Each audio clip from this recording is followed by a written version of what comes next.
For some, the moment is drawing closer, the trepidation of dark mornings with cold, wet, windy evenings, and suddenly the desire to ride will abate you. The paddock stands will come off the garage wall and prop your beautiful mechanical steed.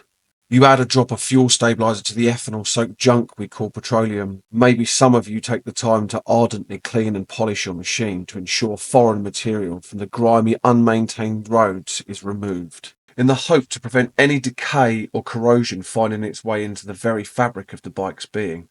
Once this is done, the battery is disconnected or placed onto an optimate, and into hibernation they all go.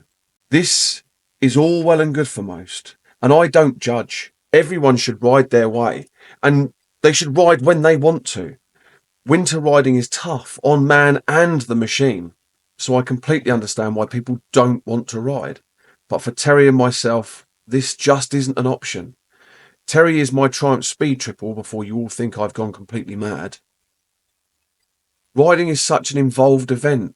Menial journeys become one indulgent experience, even in the most horrible British weather. And I know in some parts of the world it actually becomes implausible to ride. Deep snow and sheet ice. That's just dangerous. But people still do it. There are people in these conditions that will stick spikes in their tyres and still go for a ride. Here in the UK, we are lucky. It's wet, but not enough for me to think, oh no, that's going to hurt.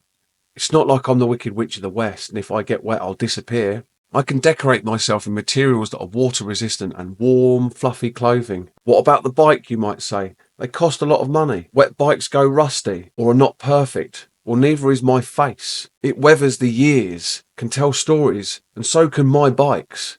I don't want expensive pieces of art. I want mechanical companionship, with some attention to detail, time spent lovingly preparing the vehicle. Just like me, the bike can become winter resistant. Some of the most memorable moments of riding have been in the autumn and winter months for myself. I recall one weekend leaving London early January. It was crisp but sunny, my headphones playing my music of choice. I approached the turn off from the M25 onto the A21. The road sweeps left under the gantry. The trees are capped with ice. The sun's beating through what leaves remain, splitting into individual sections like golden strobe lights.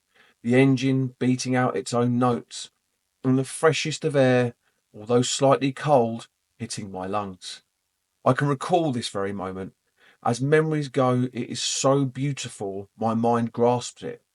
I feel that one last ride is every ride. As like people, each ride, even on the same road, is completely individual.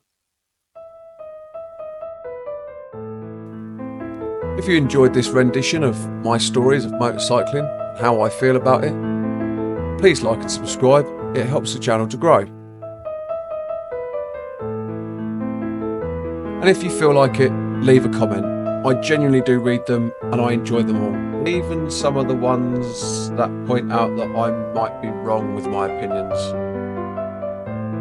I take it on the chin, it's social media. And sometimes I could be wrong. In fact, quite a lot of the time I'm wrong. I woke up this morning and I hadn't said anything and I was still wrong.